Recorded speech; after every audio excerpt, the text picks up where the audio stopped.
Hello, friends.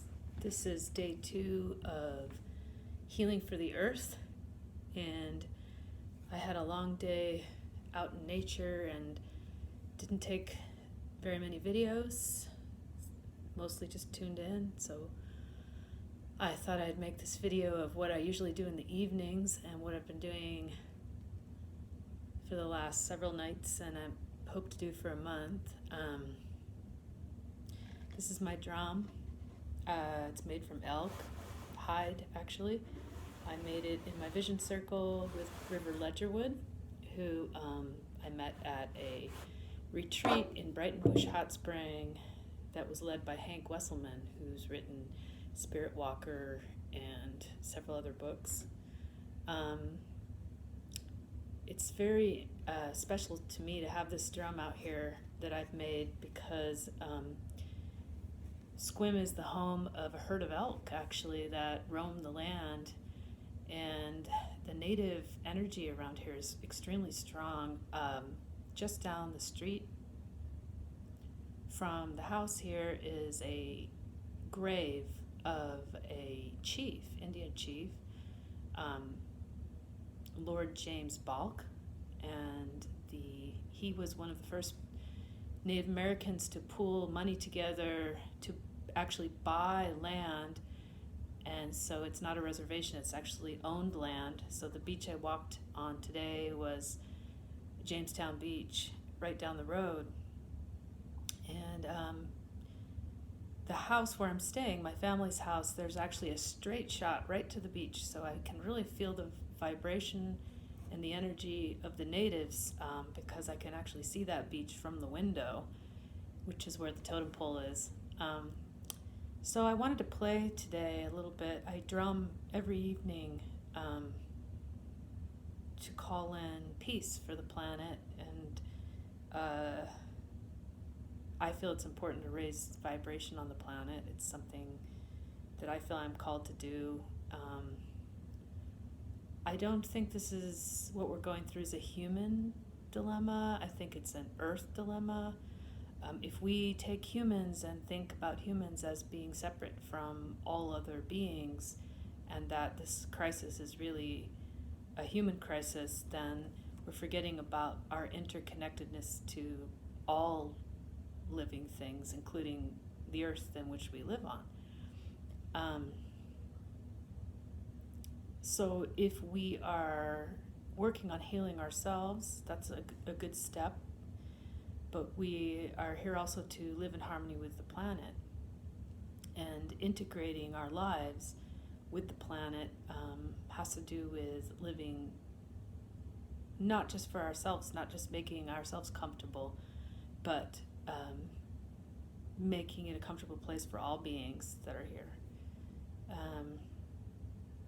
So yeah, I just wanted to offer this prayer of peace, and I wanted to show you my drum that I made. So this, I believe this is this right here. This is very special to me, this line, and this could be very well like the spine of the elk. When I play this drum out here, it has such meaning for me because I feel it resonates with the land.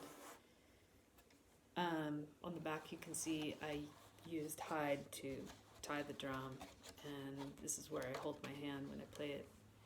So I'm just going to play a little bit for you.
thank you for listening. Normally I play longer. I just felt I should do a little video today of what I do each evening. Most of the time I light a little bit of sage and I put Himalayan salt water around and go into trance and often journey and write down my journeys that I take part in. Most of it's been about the earth and animals, and wild animals in particular. I'm just called to do this work, and I'm called to give you the message that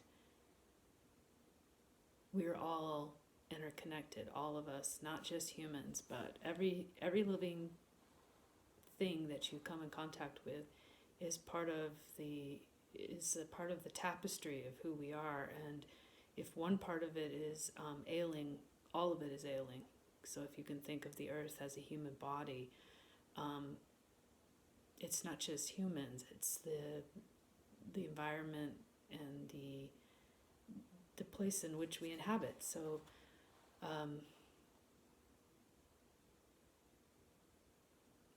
living here isn't only about our comfort or our convenience, it's about living in a way that supports everything here.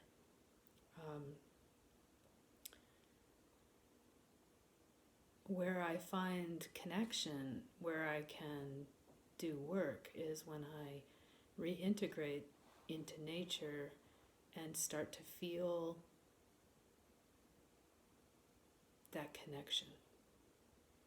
It doesn't require us necessarily to do, because I think there's a tendency of what can I do, but more of a listening, because I find that when I'm able to listen, I'm guided to what I need to do. So it's coming from a different approach of actually sitting, breathing,